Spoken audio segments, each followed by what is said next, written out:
upon our arrival of the call and listening to all the radio transmissions, I determined that I would take the guys straight to the second floor due to the time of the morning is normally where you're going to find the occupants of a dwelling, and it sounded to me that either nobody had made it that far up yet or were having difficulties getting there.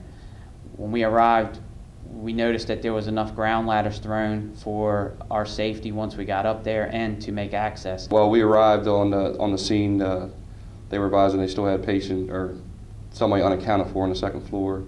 The engine company was attacking the fire on the first floor. There was a ladder thrown to the front porch.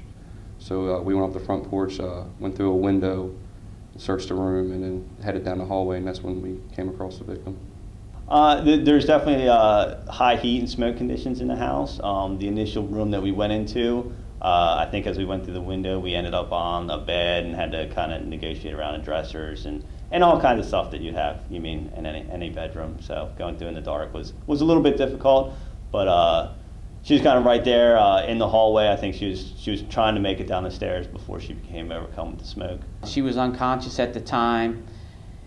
Since there was a crew of 3 of us, we determined to head back to where we came in, but because of the hoarding conditions in that room, it was best that we made access down another ladder on a different side of the building. It would have been easier and quicker to get her down that way, and that's what we did. Well, how we work together as a team, in that situation, teamwork is vital. Trying to move one person around that's not giving you any help is a very difficult task, let alone when you're in the dark and you got all your gear on. So it really took all 3 of us to be able to get the woman in position and start moving her down the hallway. And then especially it took real team effort to get her out the window.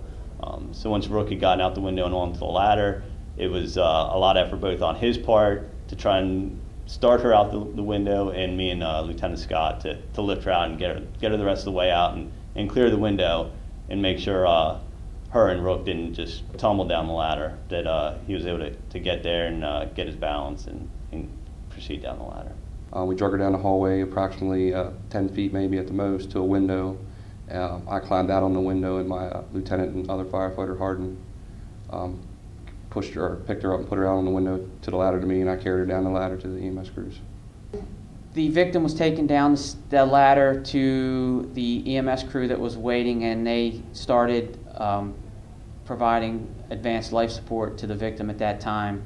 We were under the impression that she was still alive or able to be worked, and we didn't find out until later on that she had passed away. There's extreme heat conditions and smoke conditions. It's hard for anybody to survive something like that. But at least knowing that we, gave that effort and maybe a second chance for her to come through.